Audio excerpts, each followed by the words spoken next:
네, 안녕하십니까. 토지보상연구소 소장 보상왕 인사드리겠습니다. 네, 오늘은 저번에 한번 제가 보상에 대해서 말씀을 드렸는데 오늘은 저희 오랜 거시자 친구인 감정평가사님 모시고 토지보상에 대해서 또는 감정평가에 대해서 궁금한 점들 한번 이야기 나눠보고자 오늘 이런 자리 마련을 했습니다. 우리 먼저 평가사님 본인 소개 좀 부탁드리겠습니다. 네, 안녕하십니까. 모두 감정평가부의 김진영 평가사라고 합니다. 경력은 한 약 20년 정도 됐고요. 일을 하다가 저기 보상왕 국장님을 만나게 돼서 이렇게 또 인연이 돼가지고 이 자리에 출연하게 됐습니다. 아는 거는 뭐 제가 많은지는 모르겠지만 그래도 제가 알 수 있는 한도 내에서 뭐 질문하고 있으면 제가 성심성의껏 답변하도록 하겠습니다. 감사합니다. 저기 감정평가사님들은 주로 어떤 일들을 하세요? 평가라 그래가지고 가격을 이제 서류상으로 해가지고 공식적으로 가격을 내는 게 감정평가사가 하는 일이죠. 아, 그렇게 어렵게 말을 해요? 좀 쉽게 얘기하면 안 돼요? 포괄적으로 얘기하면 이제 가격을 이제 내는 건데 네. 뭐 예를 들어서 하는 일을 보면은 보상평가해가지고 이제 그 정부 국가 약간 편집이 되니까 그냥 편하게 얘기해도 돼. 그냥 뭐 돼. 여기서 알아서 다 잘릴 거니까. 맞죠? 보상평가 간단하게 예를 들자면은 뭐 보상평가, 경매평가, 담보평가, 그리고 자산재평가, 뭐 그러니까 상속증여평가 예를 들자면 그게 많이 하는 일 중에 하나입니다. 그 중에서 뭐 설명하자면 보상평가가 또 국가에서 그 이제 사업을 시행하면은 그거에 대해서 이제 소유자 쪽에서 평가해줘가지고 금액을 보상을 해주는 금액 평가하는 게 있고 그리고 이제 은행에서 돈 빌려가지고 해서 못 갚았을 때 돈 회수하기 위해서 법원에서 의뢰해가지고 하는 경매평가가 있고요. 자산재평가 같은 경우 회계적으로 자기 재산을 정확하게 뭐 회사에서 확인하기 위해서 하는 뭐 자산재평가가 있습니다. 그리고 부모님이나 아니면 재산 그런 게 부모님 돌아가셨을 때 상속에 관련돼 가지고 이제 상속평가가 있고 증여해서 살아있는 동안에 부모가 자식한테 재산을 줬을 때 뭐 그렇게 하게 되는 증여평가 등이 있고 여러분 뭐 평가 종류는 되게 많은데 이제 크게 얘기해서는 이 정도 평가가 있는데 결국은 이 해당 재산 부동산에 대한 가격을 매기는 게 감정평가사가 하는 단순하게 얘기하면 그게 감정평가가 주 업무입니다. 아, 그러시구나. 이해가 다 가세요? 이게 제가 주저지르 얘기는 많이 솔직히 했는데 하나도 못 알아듣겠지. 그러니까 이게 업무 자체가 일반적인 사람들이 살면서 접할 수 있는 게 뭐 아니, 제가 각설하고 제가 하나만 여쭤볼게요. 예. 우리가 그 토지보상이라는 거를 하잖아요. 예. 그러면 뭐 소유자 추천이 있고 뭐 시도가 있고 근데 그게 뭐 어떻게 되는 건지 조금 설명을 해 주실 수 있을까요? 예, 보상평가 하게 되면은 정부에서 이제 보상을 해주려면 그 근거가 있어야 되는데 네. 감정평가사가 평가를 해가지고 금액을 내는 게 그게 근거가 돼요. 네.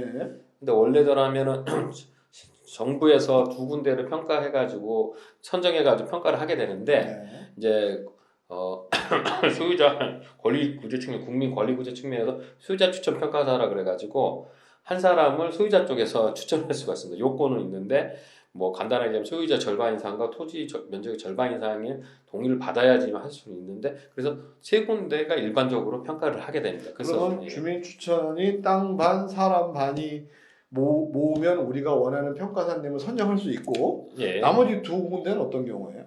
그거는 사업 시행자 그러니까 LH나 아니면 뭐 시청 그런 데서 추천하는 데가 있고 그리고 이제 한 군데 같은 경우는 이제 뭐 중립적으로 한다 그래가지고 이제 만약에 화성시청 같으면은 경기도에서 추천하는 데가 한 군데 있고 LH나 그런 데서 하게 되면은 뭐 서울시나 아니면 정부에서 한 군데 추천하는 데가 있는데 결국 근데 좀 그렇지만은 두 군데는 공공기관에서 추천하기 때문에 그 금액이나 그런 것들 비슷하게 좀 가는 경향들이 있어요. 그래서 평가를 하게 되면은 세 군데 평가하게 되지만 두 군데가 좀 같이 가는 경향이 있고 소유자 추천 한 군데 하다 보니까 아무래도 소유자 쪽 평가사 한다더라도 마음대로 평가 금액이 나오기 쉽지는 않아요. 그래도 없는 것보다 나아요. 해야 돼요. 무조건 소유자 추천은 웬만하면 하셔야지 유리합니다. 예, 그래서 저도 이제 소유자 보상평가 업무도 하고 있는데 그 사람들한테 계속 그 업무는 계속 소유자 추천은 웬만한 평가사 선정해서 하라고 얘기하고 있습니다. 그러면 제가 하나 또 질문을 해볼게요. 예. 예를 들어서 소유자 추천이라는 것이 땅반 사람반을 모아서 주민이 소유자 저희 주민 추천 감정평가에서 선정을 하잖아요. 예. 그러면 아까 말씀하신 거라면 경기도나 시나 시행사들은 그들의 색채가 있다면 주민 추천은 주민을 대변하는 거기 때문에 그 두 분과 소유자 주민 추천의 평가사님하고 세 분이 평가를 하시는데 예. 예를 들어서 이분은 좀 상당한 그 가치를 높게 보고 예. 이분은 가치를 그거보다 좀 덜 본다 예. 했을 때는 뭐 어떻죠? 보통 뭐 그 사례나 뭐 그런 것들이 있나요? 뭐 경험이. 그러니까 이게 예. 솔직히 평가 금액을 서로 아무런 이제 서로 알지 못하고 내면 가격 차이 꽤 날 수도 있잖아요. 두 배도 차이 날 수 있을 것 같은데, 근데 법상으로 이 평가 금액이 이제 이 두 군데하고 여기 이제 소유자 추천 평가사가 평가를 하게 되면은 금액이 10% 이상 차이 나면은 이게 부결이 돼가지고 감정 평가가 이제 무효가 돼요. 그러면 다시 평가사를 선정해 다시 하게 돼요. 근데 이제 그렇게 하다 보니까는 서로 이제 그렇게 해서 부결되면 일이 하나도 진행이 안 되지 않습니까? 네. 절차상으로 또 되게 길어지고 하니까 평가사들끼리 현장을 볼 때 같이 나와서 따로 보는 게 아니에요. 네. 세 개의 평가법인 평가사님들이 같이 나와서 현장을 같이 보고 그 다음에 그래서 이제 그걸 보고서 이제 평가를 내리게 되는데 금액이 그렇게 차이 나서 이제 내고 나서 차이가 나면 모여가지고 서로 이제 금액에 대한 협상을 하게 돼요. 네. 근데 이제 거기서 협상력이 어떤 평가사님에 따라 협상력이 발휘되고 하니까는 그래서 평가사를 어떻게 뽑느냐에 따라서 좀 결과치가 좀 달라질 수는 있죠. 예. 짜고 치는 거 아니에요? 세 명이서? 근데 이게 좀 짜고 칠 수가 없는 게 좀 구조적으로 보면은 네. 사업시행자 평가사들은 대부분이 그 대형 법인이라 그래서 큰 법인들이 대부분이 많이 해요. 네. 큰 대형 법인들은 대부분 사업 구치가 크기 때문에 사업시행자 쪽 LH, SH, 경기도시공사, 화성시청이나 그런 일을 많이 하고 네. 좀 중소법인의 조그만 법인들은 그 큰 업무에 이게 법상으로 좀 요건이 안 돼서 못 들어가요. 네. 그렇기 때문에 이분들이 좀 소유자 추천 평가를 많이 하게 돼요. 그러다 보니까는 이게 대형 법인의 그 대형 법인 쪽에 이제 사업 시행자나 그쪽 일을 하는 사람들은 이걸 많이 하다 보니까 소유자 추천은 거기에 잘 안 해요. 네, 그리고 이제 중소법인 분들은 소유자 추천을만 하게 되고 이쪽 일을 못 하니까는 그러다 보니까는 뭐 이게 기준에서 갈리다 보니까 짜고 칠 서로의 그 이익을 위해서는 가격을 여기는 좀 낮춰야 되고 여기 높여야 되고 하다 보니까 같이 짜고 치기가 쉽지가 않아요. 약간 설득의 과정과 합의의 과정이 필요하겠네요. 그렇죠. 왜냐면 이쪽 자기한테 의뢰를 맡긴 그쪽 의뢰자 죄송합니다.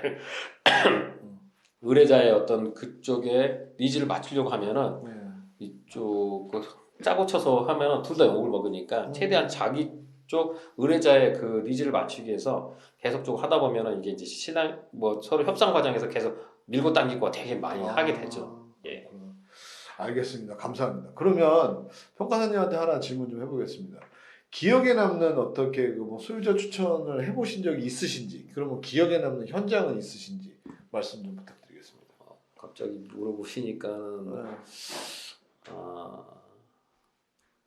지금 그거는 좀 약간 지나서 좀 생각을 해봐야 될 것 같아요. 지금 뭐 여러 군데를 해가지고 딱히 지금 뭘 기준점에서 얘기를 해야 되는지 자기 생각이 잘 안 나서요. 네. 예.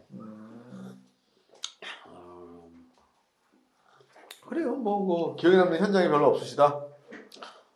현장에 그러니까 기억에 남는 아니 뭐 패스하셔도 돼요. 뭐 아니면 기억에 남는 일, 뭐 현장이나 뭐 소유자 추천 말씀 안 하셔도 뭐 이런 에피소드가 있었다. 뭐 이런 것들 있으신가요? 뭐 재밌는 거. 전에 그 한번 생명의 위협을 느끼셨다고 저한테 말씀하셨잖아요. 금액 잘 안 나와가지고.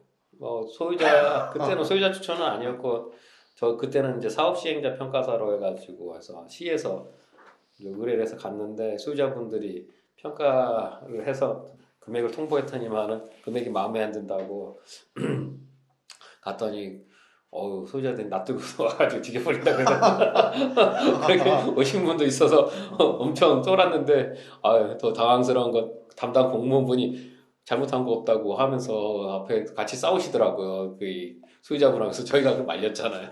아 진짜 아니, 그런 적 있으셨어요? 네, 아유 제대로 법대로 했는데 왜 그러냐고 하면서 아니 낯들고 오신 적 있어요? 어휴 뭐 뜨고서 앞에서 막 얘기를 하는데 저희 무서워가지고 아, 소유자분들 중에도 막 그렇게 그러니까 소유자분들 중에는 지금 그때 남대문 그때 불 질러가지고 그분 있지 않습니까? 네. 그분도 보상 평가 받아가지고 보상을 받았는데 자기가 생각에 터무니없는 금액이 나왔다 해가지고 열받아서 계속 그 사업 수행자나 아니면 정부에 그거를 항의를 했는데 안 받아들여지니까 네. 열받아서 그 남대문에 불 질러버린 거예요. 근데 그런 케이스들이 소유자분들이 난리치는 경우가 되게 많아요. 근데 그 부분은 참 마음은 아프지만은 저희도 법에 안에서 테두리 안에서 움직이기 때문에 네. 할 수 있는 게 한계가 있어요. 그러니까 이게 참 그래서 이게 보상 평가가 민감하고 예민한 돈이 이게 또 크게 네, 걸린 네, 거라서 네, 되게 네. 예민한 부분이라서 네. 이게 저희도 좀 조심스럽습니다. 이게 말 하나 행동 하나 그런 게 뭐 예산이 큰 사업지 같은 몇 조가 집행이 되고 하는데 네. 거기서 뭐 농지 큰 분들은 10억, 20억씩 받는데 조금 할인할 때는 1억이 왔다 갔다고 하다 보니까 네. 상당히 예민해서 이 보상 평가에서 함부로 얘기하기가 어려운 부분이 있는 것 같아요. 예. 그러면 또 질문 하나 한번 드려보겠습니다. 토지 보상 예. 이렇게 하면 많이 받을 수 있다. 이런 아주 팁이 있나요? 뭐 놓치지 말아야 할 것이라든가 토지 보상 받을 때 어떤 게 평가사님한테 있어서 그런 부분은 도움이 되고 이런 부분은 도움이 되지 않는다. 뭐 저의 사례를 잠깐 말씀드리자면 제가 현장을 다니면서 느꼈던 건 평가사님들이 오시면 막 바카스 까드리고 예. 막 수박 잘라주고 예. 막 그러더라고요. 그 효과가 있나요 혹시? 뭐 사람 사는 건데 뭐. 아니 그래도 네, 뭐 네. 절대적인 건 아니지만 네. 그래도 이게 호의적으로 해주시는 분하고 와서 네. 처음 오자마자 이런 개새끼들 아니 이렇게 그냥 예 그렇게까지 이런 개땡땡이들? 예 개땡땡이 그렇게 하시는 분 하는 거 하면은 네. 뭐 그게 엄청나게 차이 날 수는 없지만 그래도 저희도 솔직히 일을 받아서 하는 입장이지 저희가 저희 돈을 가지고 하는 건 아니지 않습니까? 네. 뭐 저희도 서비스업이니까 그런데 거기서 그렇게 하면은 뭐 좋을 건 없을 것 같아요. 그래서 뭐 아무래도 좀 그렇게 좀 하는 게 좀 유리하지 않을까 싶긴 한데. 유무형의 그런 그래도 서로가 좀 더 같은 것도 긍정적으로 봐주는 부분이 없지 않아 있다 이렇게 말씀을 이해하면 될까요? 예, 뭐 그거는 뭐 사람 그치? 사는 거라 저는 뭐 그럼. 저도 뭐 그럴 것 같습니다. 네, 예. 그렇구나. 네, 알겠습니다. 그러면 반대로 이렇게 하면 오히려 손해다. 뭐 그런 거 아까 지금 낯을 들거나 이러면 손해이거나 뭐 기타 등등 뭐 절대 돈 주려고 하지 마세요. 가끔 가다가는 이렇게 하면서 밥이나 사 먹으라고 뭐하고 하는데 그거는 제 평가하는 사람 입장에서는 진짜 무서워요. 왜냐면은 요즘에 세상이 이제 기본법이나 그렇죠. 뭐나 그런 거에서 저희 평가사도 그런 보상이나 뭐 그런 거 업무적인 면에서는 공무원의 의제를 받기 때문에 그래서 솔직히 그분들은 밥 사 먹으러 뭐 돈이나 뭐 약간 뭐 그런 걸 하는데 그건 별로 도움 되진 않아요. 그 사람 입장에서 받고 나서 나중에 뭐 그 사람이 어떻게 변할지 모르고 하기 때문에 그런 부분은 실제로는 별로 도움 되진 않기 때문에 그냥 와서 뭐 아까 지금 얘기하신 것처럼 그냥 음료수나 뭐 해서 하나 주거나 아니면 부탁드린다 하고 지금 힘들다 얘기하고 그런 게 더 제가 이제 소유자 쪽 평가를 많이 하다 보니까 그런 게 더 먹히지 어떠신 분도 진짜로 옛날 그런 그 구시대적인 상식 때문에 돈을 주고 하면은 옛날에 솔직히 뭐 3, 40년 우리나라 한참 못 사고 할 때 그때는 돈을 주면 된다 뭐 한다든지 그런 것들이 팽배했었잖아요. 네. 근데 요즘에는 그런 게 안 통하는데 아직도 그런 마인드 분들이 있으신 것 같기도 해요. 그래서 그런 거는 별로 도움되지는 않을 것 같고 네. 그럼 뭐 최대한 좀 그래서 평가사님도 고생하신다고 고생하신다 얘기하고 좀 힘들다 솔직히 이거 수용당해서 이렇게 좀 감정이 좀 흡수하면서 이렇게 좀 하는 게 더 이로울 것 같습니다. 감정과 자료까지 있으면 더 좋지 않을까요? 자료를 준비해가지고 해서 최대한 유리한 쪽으로 자기 거니까 자기가 제일 잘 알고 자료를 해서 평가사님 평가할 때 보고 쉽게 판단할 수 있게 그러니까 사실관계를 좀 적시해서 이렇게 해가지고 해서 하면 평가하는 사람 입장에서 되게 편하니까 좋죠. 그래서 이렇게 자료 준비하고 목록이나 그렇게 해가지고 해서 하면은 되게 좋은데 대부분의 일반적인 소유자분들은 그거를 객관적으로 만들어서 할 만한 능력은 안 되시기 때문에 이게 어렵죠. 근데 뭐 최소한 뭐 전문하시는 분한테 맡기거나 아니면은 또 자기가 직접 적어봐가지고 최대한 정리하거나 하면은 유리하죠. 예, 그만큼 또 노력을 하신 건데 평가사님들도 약간은 이렇게 정리해주시고 뭐하고 하는데 좀 더 도움 주시려고 하죠. 뭐 평가사님들도 그거를 돈을 꼭 깎으려고 하는 게 아니라 객관적으로 하려고 뭐 하긴 하는데 그래도 열심히 하시는 분한테 또 도움을 더 주려고 하고 뭐 그렇게. 그러면 제가 우리 김지영 평가사님한테 혹시 여쭤보겠습니다. 시청자분들께서 예. 우리 김지영 평가사님한테 김지영 평가사님이 지금 현재 만약에 의뢰가 들어도 소유자 추천도 가능하신가요? 이제 소유자 추천 뭐 일 지금 하고 있으니까 가능하죠. 좀 더 잘해주시나요? 뭐 일단은 못 해주시나요? 뭐 잘해주는 거는 최선을 다해서 뭐 제가 할 수 있는 범위에서 뭐 하는 거죠. 뭐 그렇다고 제가 신은 아니라서 없는 금액을 만들 수는 없고요.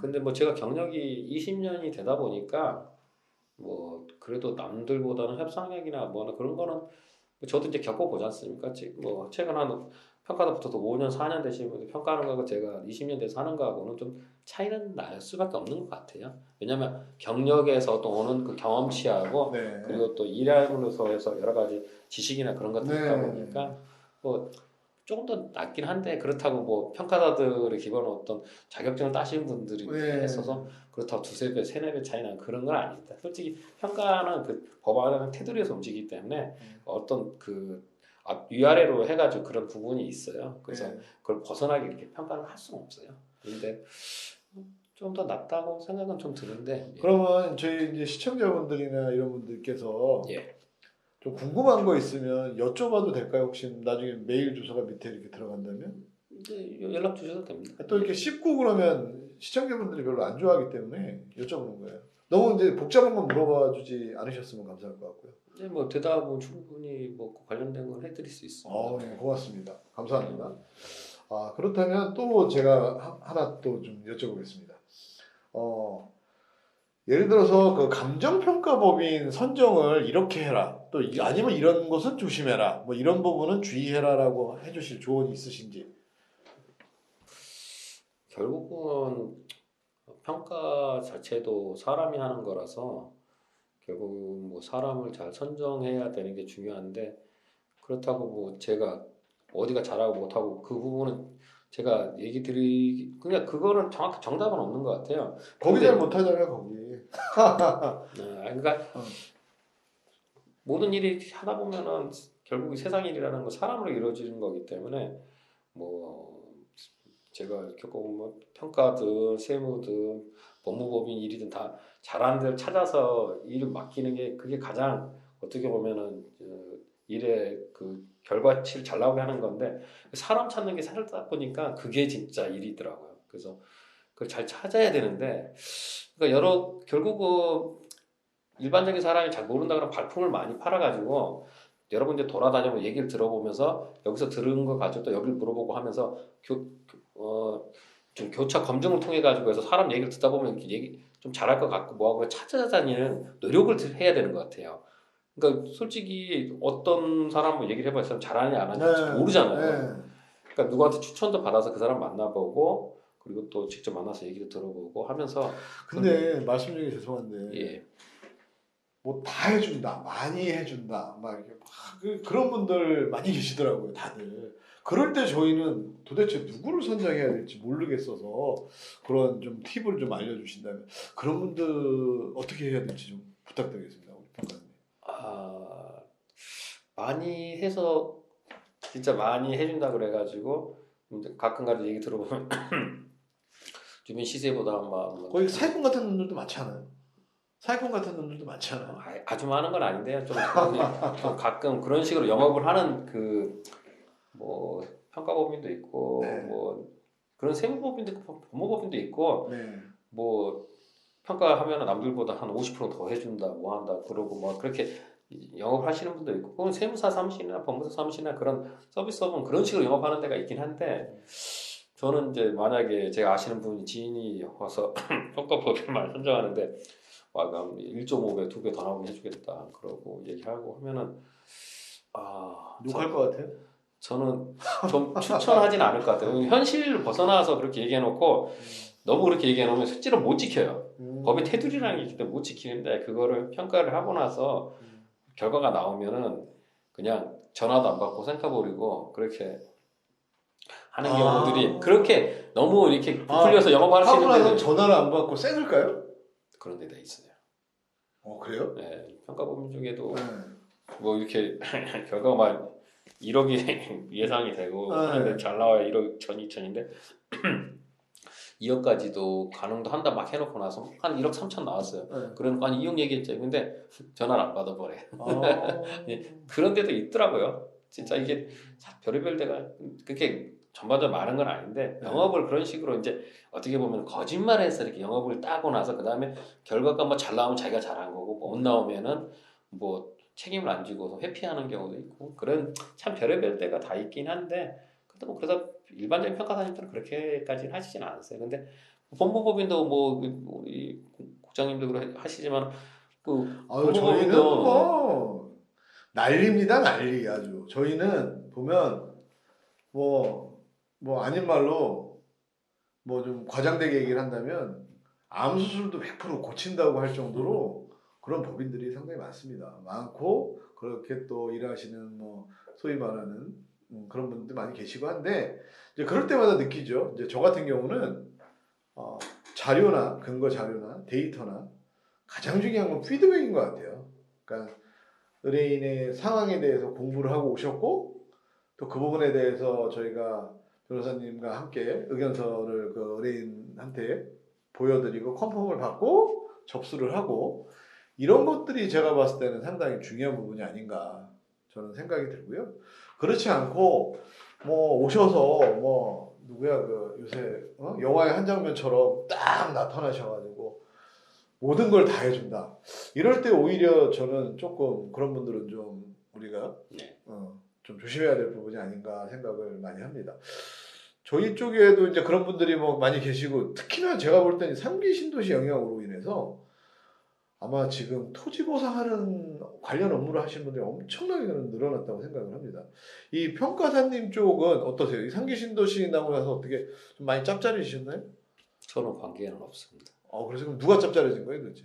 그 대부분이 대형 법인들이 제가 아까 전에 얘기 드렸지만 LH나 그런 큰 사업 면적들은 그 소유자 추천 빼놓고 그 사업시행자 쪽은 대부분이 대형 법인들 해가지고 그쪽들이 다 들어가기 때문에 그리고 평가를 뭐 왕숙주기구 같은 경우는 거의 한 300만 평 정도 되는데 섹터가 8개인가로 나눠졌는데 실제로 평가 법인은 들어가는 거는 그러니까 4개인가로 나눠져 있으니까 8개가 아니라 4개인가 나눠져 있는데 그럼 평가법인이 4개에서 3군데 총 12군데가 들어가는 거예요. 그러니까 평가법인이 12군데 들어가면은 그 다음에 딴 데는 별로 들어갈 게 없어요. 그래서 그러니까 좀 큰 법인들이 많이 돈을 벌지 나머지 법인들한테 모든 게 다 이렇게 소유자 추천은 그건 아셔야 돼요. 소유자 추천 그 소유자분의 대부분이 모르시는 게 있는데 한 섹터 그 사업구역에서 100명의 소유자가 있으면 그 100명의 소유자가 한 평가사를 추천할 수 있지 각자 추천할 수 있는 게 아니에요. 그 소유자분들 그걸 잘 몰라서 다 한 명만? 만약에 사업구역에서 100명의 소유자 땅이 있는데 이 사람들이 모여서 100명에서 50명 이상의 동의를 해가지고 한 명을 추천할 수 있는 건데 그러면 뭐 A 평가서, B 평가서, C 평가서 서로 다투는 경우도 있겠네요? 그렇죠. 그렇게 해가지고 서로 추천서를 받아가지고 해서 결국 50%가 넘어가야 되는데 안 넘어서 그런 거 문제가 생겨가지고 진짜 운 없는 경우는 소유자분들이 평가할게 싸우다가 결국 추천을 못 해가지고 소유자 추천 못하고 두 군데서 평가해서 그런 좀 불상사가 생기는 경우도 있습니다. 그렇다면 제가 지금 말씀 들어보니까 순간 든 생각인데 아까 우리 김지영 평가사 모두감정 김지영 평가사님 말씀에 의하면 소유자 추천 평가사님은 아무래도 주민들의 입장에 서서 많은 노력을 하신다고 하셨는데 그렇다면 만약에 이런 경우에 소유자 추천이 서로 간에 원하시는 분을 하려고 하다가 못하게 됐어요. 예를 들어서 그러면 과연 저희가 뭐 A라는 땅을 10만 원이라고 가정했을 때 뭐 LH 평가사가 10만 원을 했고 뭐 땡땡씨가 10만 5천 원을 했고 주민추천평가사가 11만 원을 하면 이게 10% 안에 들어가는 거잖아요. 그렇죠. 예. 예. 만약에 이 주민추천평가사가 없으면 예. 두 분이 한다면 이거 10만 2,500원이 되는 거네요. 맞죠. 그렇게 되죠. 그러면 약 7.5%에, 그러니까 이게 수치상 말씀하는 거 정확한 건 아니지만, 그러면 그런 손실이 발생할 수도 있겠네요. 뭐한 2, 3% 정도 손해가 보는 거죠. 어. 근데 실제로는 이제 그 계산상으로는 그렇게 이해하기 쉽게 그냥 예, 표현하려고 3% 말씀. 정도, 그러니까 두 군데서 평가를 해서 평균 한 거하고 그리고 세 군데 평가해서 한 거하고는 이제 한 2, 3% 정도 차이가 나는데 실제로는 그거보다 더 많이 차이 나는 게 뭐냐면은 이제 평가를 하다 보면은 아까 전에 100 기준 해가지고 네네네. 사업시행자하고 네. 110을 하는데 네. 이제 협상력에 의해서 기준을 100으로 잡느냐 130으로 잡느냐? 200으로 잡느냐 150 잡느냐에 따라서 그 기준점을 잡는 게 실제로 뭐 어떻게 보면은 아. 소유자 추천과 사업시행자 평가가 이게 그 어떻게 보면 싸움인 거예요. 그 100에서 시작해서 10% 차이면 110밖에 안 되지만 UPD 이해되셨어요? 네. 이게 100원에 잡을 때 기준과 150원에 잡을 때 기준이 다르다는 얘기를 하는 거거든요, 지금. 네, 맞어요. 그래서 예, 이제 소유자 추천 평가다가 이제 어떤 협상력이 있냐에 따라서 사업시행자가 먼저 시작해서 기준을 100을 잡아버리면 110밖에 못 올리잖아요. 네. 근데 이제 뭐 좀 경력이 오래되시고 그리고 또 많은 일을 해보신 그런 분들 150도 시작하면은 떨어뜨려도 이 사람은 그렇죠. 140이고 예, 150이고 하면 어. 평균이 145잖아요. 근데 예, 여기는 105, 40% 차이 나잖아요. 네. 그런 부분에서 이제 평가사분들 찾으실 때 그렇게 좀 일을 많이 해보시고 많이 경력이 있고 해서 그런 분들 찾아야지 실제로는 3%가 아니라 어떻게 보면 40%가 차이가 날 수 있잖아요. 근데 그런 부분에서가 결국 사람 찾는 게 일이다 싶은 것 같아요. 그래서 제가 아까 전에 그 국장님께서 얘기하셨지만은 어떤 부분에서 참고로 보상왕입니다. 예, 보상왕 국장님께서 예, 얘기하셨지만은 결국은 어차피 평가 자체도 뭐 사람이 하는 거고 만약에 이제 네. 법무법 일도 사람이 하는 거다 보니까 그만큼 일을 많이 해보고 경험이 있어서 잘하는 게 그게 가장 보상을 잘 받는 방법인 것 같아요. 그래서 많이 찾아다니고 많이 물어보고 하면서 열심히 자기 발품하는 게 제가 봐서 제일 최고인 것 같습니다. 그렇다면 제가 이제 현장을 돌아다니면서 느낀 것들에 대해서 좀 말씀을 한번 드려볼게요. 이 컨설팅 업체에서 네. 보면 우리가 감정 받기 전에 네. 미리 그분들 말씀 들어보니까 미리 그 감정평가사 출신들이 아니신데 비용을 받으시고 조서 정도 해서 막 하면 상당히 긍정적인 결과를 할 수 있다라고 해서 이제 그런 거를 본 적이 있는데 컨설팅 업체에서 네. 그 부분에 대해서나 그런 거에 대해서 좀 조언해 주실 부분이 있는지 반드시 해야 되는지 어떻게 해야 되는지 좀 말씀 좀 부탁드리겠습니다. 뭐 실제로 보면은 뭐 도움이 100% 안 된다고 얘기할 수는 없을 것 같아요. 왜냐면 정리를 해주니까. 네. 왜냐면 소유자분은 조서 같은 거 작성을 못 하잖아요. 그래서 네. 그분들은 이렇게 해가지고 조서 작성해주고 빠진 거 없이 이렇게 해주고. 근데 어차피 그 사업 시행자 측에서 그 조서는 다 만드는 거 아닐까요? 근데 사업 시행자들이 조서를 만들면 사업고객이 워낙에 넓다 보니까 뭐 누락된 것들이 생각보다 많아요. 그래서 도움 어느 정도 되는 걸 하지만 근데 그분들이 얘기하는 것처럼 요거 해가지고 극적으로 뭐 100억이 나올 게 1억 5천이 나오고 그 정도까지 효과는 없고 그러니까 약간 도움은 되지만 결국 근데 제가 그런 걸 받아서 이렇게 보면은 어떻게 보면 소유자가 그런 걸 함으로 인해 가지고 내게 다 빠지지 않고 잘 갖다 놔 어떤 위안을 받는 어떤 그런 게 영향이 큰 것 같아요. 뭐 엄청나게 효과 있는 건 아닙니다. 근데 그럼 반드시 해야 되는 거예요? 하지 말아야 되는 거예요? 아니면 뭐 상황마다 다른 건가요? 여유가 되시는 분은 해도 되시지만은 뭐 꼭 그럼 하다 제가 보면 다른 식으로 예, 말씀을 예. 드려볼게요. 예를 들어서 레미콘 공장이라든가 기계 설비가 상당히 복잡한 곳이 예, 예. 있고 그렇지 않고 일반 가정이나 식당이라든가 이런 소규모 영세 사업자가 있다면 이런 경우에는 어떻게 하는 게 조금 더 유리하거나 소금 영세상에는 솔직히 그것도 뭐 그런 거 하면 150만 원, 200만 원, 만 원, 300만 원까지 하는데 거기는 솔직히 말하면 별 크게 영향은 없는 것 같고 네.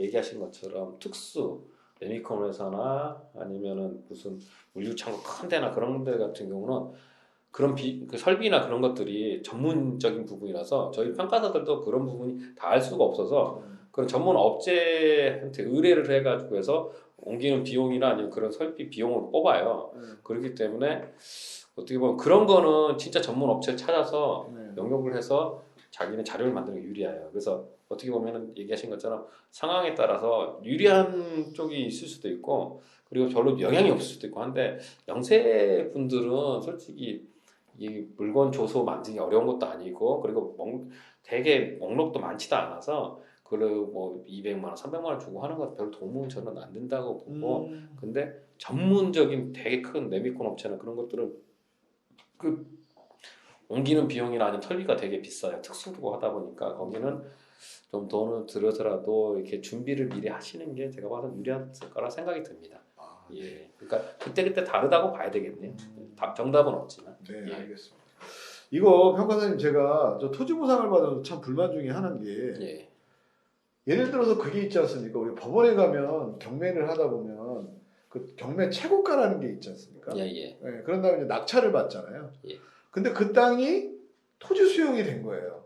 그런데 토지 수용은 내가 낙찰받은 금액보다 오히려 현저하게 적다라는 얘기를 저는 현장을 다니면서 많이 들었거든요. 이 경우는 어떻게 된 건가요? 지금 얘기하시는 거는 경매 법사가가 나와가지고 해서 만약에 10억이면 낙찰은 뭐 7억에 받았는데 보상가는 5억에 나온 거예요. 5억에 나왔다 네. 그죠. 이거 왜 그런 거예요 도대체? 근데 그거는 이제 경우의 수를 따져봐야 되는 경우인데 제가 봐서는 이게 이제 보상 아니 좀 편하게 말씀해 주세요. 편하게. 복잡한 내용이긴 한데 간단하게 얘기하면은 보상의 기준점이라는 게 있어요. 네. 보상을 현재 상태에서 만약에 지금 2022년에 보상을 하지만 네. 사업인정고시라 그래가지고 네. 이 사업인정고시라는 거는 내가 이제 정식적으로 사업을 국가에서 공인을 받았다 해서 사업인정고시라고 하는데 네. 그 보상 기준이 그때를 만약에 지금 2022년 사업인정고시가 2018년도에 났어요. 네. 그러면은 그 공시지가라 그래서 보상할 때 쓰는 기준 공시지가 가격이라고 있는데 아 토지 보상을 할 때는 공시지가를 기준으로 하나요? 그렇습니다. 법상으로 공시지가를 기준으로 해가지고 네. 뭐 사정보장, 시점 수정, 개별 요인 비교, 네. 기타 요인 보정해서 보상가가 나오게 됩니다. 네. 그러니까 이게 일반적인 분들은 그 내용을 이렇게 잘 모르시기 때문에 얘기를 하면은 저게 좀 어렵긴 한데 아니 안 어려워요 저는. 뭐 많이 하시니까 하지만 근데 일단은 공시지가를 기준으로 해가지고 보상을 네. 하게 되는데 네. 이 공익사업에서 가장 일 원칙이 뭐냐면 일 원칙은 아니면은 원칙이 뭐냐면 개발이익 배제 원칙이라고 있어요. 네. 그 이 공익사업이 발표로 인해서 땅 가격이 올라요. 그러니까 앞으로 좋아질 거에 대한 개발 이익은 상정하지 아니한다. 산정하지 개발이익 아니한다. 배제 원칙이라 그래서 그렇죠. 예. 이 개발 계획이 발표되면 해서 만약에 10억이었는데 20억이 맞아요. 됐단 말이에요. 네. 근데 법상으로는 20억은 정상적인 보상가가 아니고 네. 이 개발이 되고 나서 그게 개발이익가 10억이었던 게 20억이 오르면 그걸 네. 배제하고 10억이 나온 거예요. 그러니까 지금 이런 식으로 2022년도에 보상을 받는데 2020년도에 네. 경매 낙찰을 받았어요. 네. 10억이 된다 법사가 10억이었는데 네. 7억에 받았어요. 네. 그러면 이제 3억이 자기는 이익을 받아 생각하는데 이 2018년도 공시지가 기준에 가서 개발이 배제 원칙에 의해서 딱 그 보상가 5억이 나온 거예요. 네. 공시지가도 그러니까 개발 계획 발표 전에 공시지가 갖다 쓰고 네. 그리고 이제 그 사례도 네. 그 사업인정고시 2018년도 이전 걸 쓰다 보니까 음. 그게 개발이 배제 원칙에서 방법이걸랑요. 네. 법적인 방법이다 네. 보니까 그 2022년도는 그 개발 계획 때문에 가격이 많이 올라갔죠. 그러면 이거는 너무 어려운 내용입니다. 어려운 이거. 내용을 하니까 제가 좀 간단하게 한번 네. 제가 그냥 야매로 네. 제 호가 야매니까 밤야자에도 꽃하자 야매니까 제가 간단하게 하나 말씀을 드릴게요. 그렇다면 보시자고요. 우리가 이 모든 법원의 경매들을 보면 제가 볼 때는 시세보다 좀 높게 잡으시는 것 같거든요. 평가사님들이. 혹시 유차를 고려해서 그런 부분은 아닌가요? 이 시세보다 보면은 아무래도 법원의 감정가가 조금 높은 것 같아요. 그냥 한번 여쭤볼게요.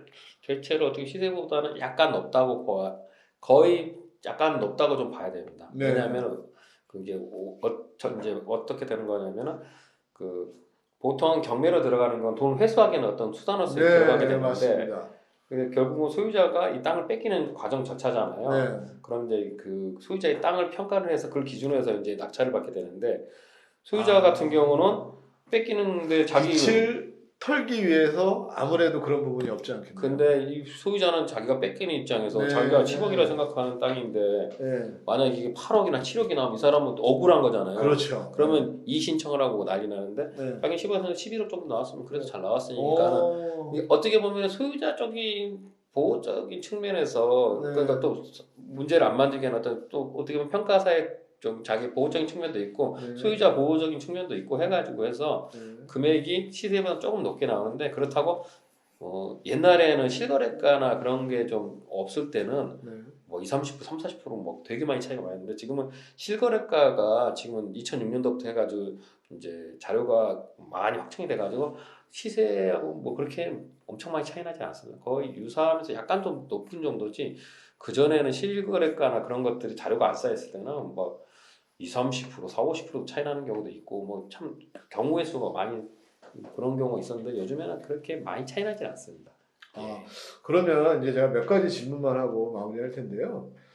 제가 이제 궁금한 게 있어요. 현장을 다니다 보면. 예, 예. 저희 아시는 지인께서는 도로를 내기 위해서 1000평의 땅을 살리기 위해서 도로가 예. 그 보통 그 땅 가격이 한 1000만 원 정도, 그러니까 100만 원 정도 하는 땅을 1000평을 갖고 계셨는데 이분이 도로를 내기 위해서 약 50평을 예, 예. 평당 300만 원 주고 내셨다고 하거든요. 예, 근데 예. 이분이 이 도로가 엄청 가격이 저렴하게 나왔다고 하더라고요. 이게 도대체 왜 그런 거예요? 아, 이건 저희 평가 거기는 화채 이름이라 그래가지고요.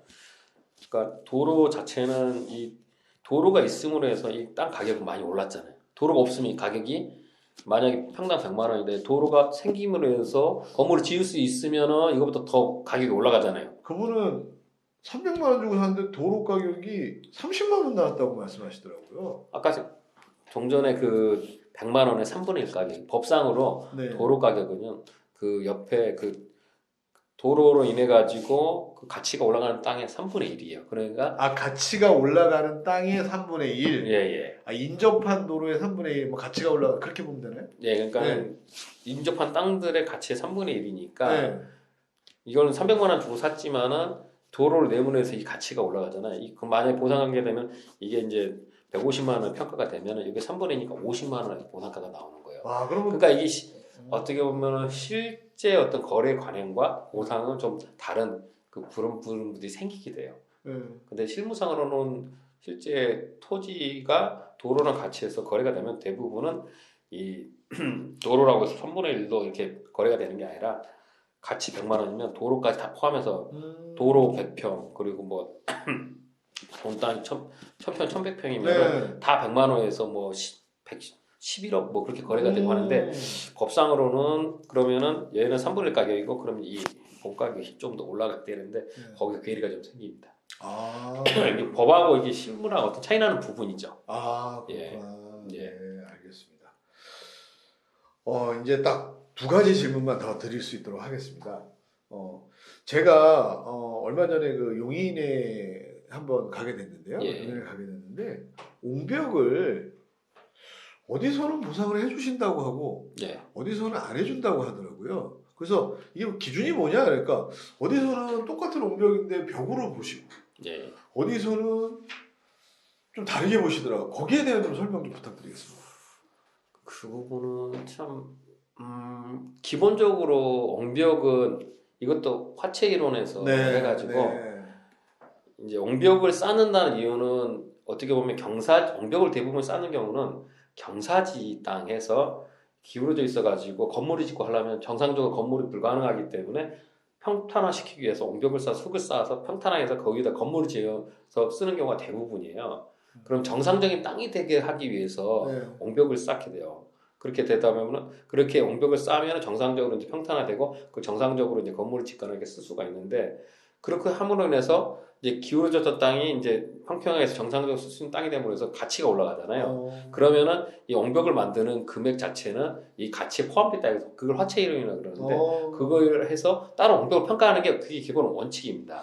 근데 이제 옹벽을 따로 평가해 주는 경우는 그 옹벽이 꼭 아니었어도 이게 쓸 때 문제가 없는데 이 옹벽은 어떻게 보면 뭐 벽이나 아니면 담장에 준하게 그런 용도로 쓰기 위해서 만들 뭐 그런 수도 있잖아요. 네. 그런 경우는 별도로 평가해 줄 수 있는데 그게 이제 그 사용 그 목적에 따라서 그래서 그 차이가 나게 되는 것 같아요. 그러니까 어떻게 보면 코에 걸면 코걸이, 귀에 걸면 귀걸이가 될 수도 있는 부분도 약간 있는 것 같은데요. 그러니까 그거로 그 사용 목적이 네. 담장으로서 이게 써서 그게 주된 목적이냐 네. 아니면은 요거는 이 땅이 정상적으로 평평하게 쓰기 위해서 되느냐에 따라서 아. 판단의 기준점이 어떻게 보냐에 따라 사업시행자가 이거는 보기에 얘는 담장 수건 같으니까 담장이다 그러면 보상이 가능한 거고 얘는 담장 기능이 아니고 얘가 없으면은 평탄하지 않기 때문에 못 쓰니까 얘는 옹벽이다 하면 좀 그런 경향이 있죠. 그런 거는 저희가 전문일 것 같은데요. 맞나요? 주장을 어떻게 하냐에 따라서 이제 좀 네. 세상사가 살다 보면 네. 그렇지 않습니까? 네. 이제 보는 시점 관점에 따라서 A가 될 수도 있고 B가 될 수도 있고 평가사님이 이렇게 이제 말씀해 주셨는데 그런 것들은 또 저희가 전문입니다. 예, 네. 전문이시고 네. 저희는 이제 그러니까 뭐 평가를 해놓는 이렇게 제가 홍보하거나 어그로 끌라는 건 아니고 그러니까 그런 부분에 대해서 저희가 이제 조금 더 노력하는 거에 있어서는 뭐 저희도 조금 할 수 있을 것 같다는 말씀을 그러니까 이게 싶습니다. 좀 저희 평가도 뭐 법에 따라서 하지만 법이 다 담고 있지는 못하기 때문에 네. 그 판단을 해야 되는 부분들이 있어서 거기서가 이제 분란의 소지가 되고 소송이 되고 좀 그렇게 되죠. 네. 그러면 저 마지막으로 그러면 작년인가 재작년에 3기 신도시가 생기면서 예. 혹시 평가사님들도 교육이나 감사를 받습니까? 아 보상평가 이루어지고 나서 그 다음에 문제가 생기고 하면은 감사 뭐 그런 부분이 이제 뭐 소유자분들이 잘못됐다 민원을 많이 넣거나 네. 뭐 하거나 해서 그런 것들이 많이 일어나게 되면 감사나 그런 것도 받기도 하고 감사를 어디서 받는 거예요? 국토부가 주관 부서라서요. 네. 국토부 쪽에서 만약에 문제가 지금 LH 그런 사태도 다 결국은 소유자들이나 아니면 그 부분에 있던 사람들이 문제를 삼아가지고 결국 공론에서 그렇게 되는 거잖아요. 네.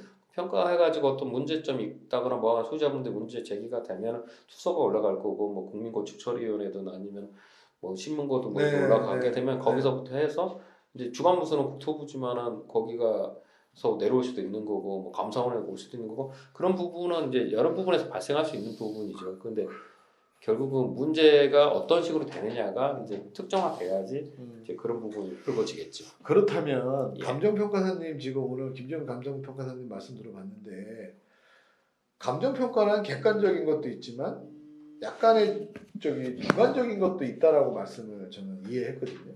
일정 부분. 그렇다면 제가 뭐 한간의 말에 의하면 작년인가 재작년에 국토부에서 평가사님들 그 감사가 3배 이상 그 감사하는 인력이 늘어났다 이런 얘기가 있었는데 그 말을 들어보신 적이 있으신지? 정확하게 감사하는 인력이 몇 명 늘었다는 저는 아직은 듣지는 못했는데 근데 그런 부분이 점점점 왜냐하면 그 국민의 뭐 재산 권리나 뭐 그런 거에 대한 영향이 있기 때문에 이제 그런 게 강화된 거라고 그런 얘기는 좀 들었었어요. 그럼 저는 이렇게 생각하는데요. 오히려 평가사님들의 재량을 국가가 또는 정부에서 어떻게 보면 감사라는 어떤 방법으로 그분들에게 있어서 보이지 않게 어떻게 보면 좀 자율성을 배제하는 부분도 크지 않나라고 생각하는데 아무튼 저는 개인적으로 그런 부분은 그렇게 생각을 하고 있습니다. 예, 있고 그러면 감사 그런 게 늘어났다는 건 피부적으로는 실감을 못 하셨나 보죠? 저는 제가 이제 보상 그런 대규모 보상이나 그런 거를 하진 않으니까 네. 근데 그것도 아직 보상이 다 끝나지는 않았어요. 네. 3기 신도시가 아직 진행 중이고 뭐 하고 있어서 네. 이제 보상 금액이 좀 통보되고 뭐 하고 하니까 그게 이제 공론화 되려면 좀 더 시간이 걸리고 뭐가 문제가 있다면은 이제 그 소유자분들 이렇게 얘기해서 같이 얘기해가지고 연대해서 하려면 시간이 걸리고 하니까 근데 지금 당장은 뭐 그것도 원래 감정평가는 바로 문제가 되는 게 아니라 뭐 1, 2년, 2년, 3년 되고 나서 거기서 문제 하다 보면 문제점 도출될 거 아니에요. 그때 이제 불거지고 막 그런 경우가 많아서 시간이 좀 걸립니다. 예, 알겠습니다. 그러면 끝으로 지금 평가사님이 계신 데는 저기 모두 감정 평가법이 맞나요? 네, 맞습니다. 거기서 주로 하는 게 어떤 업무를 주로 많이 하시죠? 그러니까 지금 모두 감정은 이 부분에 대해서는 그래도 특화됐다라고 해주실 말씀이 있으신지? 저희 평가법은 소유자 추천 보상 평가를 많이 하고 있고요. 상속세나 증여세 평가 그리고 뭐 은행은 저희 쪽은 협약은 별도 돼 있는 건 아니라서 은행 업무는 많지는 않고요. 그리고 뭐 일반적인 상속세, 증여세, 뭐 보상 그쪽 업무로 많이 하고 있습니다. 예. 알겠습니다. 그러면 끝으로 우리 오늘 평가사님 김재용 평가사님 오늘 말씀 너무 유익한 말씀 잘 들었고요. 우리 저기 토지보상연구소와 또는 우리 김재용 평가사님의 마무리 인사 좀 부탁드리겠습니다. 예, 저기 오늘 어떻게 참가하게 됐는데요. 보상 업무라는 게 살다 보면은 소유자분들이 진짜 일생에서 막 한두 번 정도 많이 겪은 분도 뭐두 번이나 세 번도 겪진 않더라고. 잘 모르는 상태에서 겪다 보니까 그리고 이게 어떻게 보면 강제로 뺏기는 절차다 보니까 소유자분들이 참 힘들어하시더라고요. 근데 많은 이런 오픈된 그 정보가 있어가지고 많은 도움이 돼서 지금 보상왕님께서 이런 걸 통해 가지고 많은 정보 전달해가지고 많은 도움이 됐으면 좋겠습니다. 저도 일을 하고 있지만은 소유자분들이 부딪혀서 얘기를 하다 보면은 참 몰라서 이렇게 그 손해를 보는 경우가 많으시더라고요. 그래서 만약에 기회가 된다면은 뭐 얘기하셨지만은 나중에 뭐 연락하시거나 뭐 이제 하시면 문의 사항이 있으시면 제가 성심성의껏 답변하도록 하겠습니다. 예, 감사합니다. 네, 아주 오늘 유익한 시간이 됐던 것 같아요. 김재현 평가사님 모시고 앞으로도 저도 좀 더 저도 이런 보상에 대해서 조금 더 쉽게 여러분들에게 전달해 드릴 수 있는 계기가 됐으면 좋겠고요. 또 그러면 다음 주 여러분 다시 뵙기를 기대하겠습니다. 다음 주에 뵙겠습니다. 감사합니다.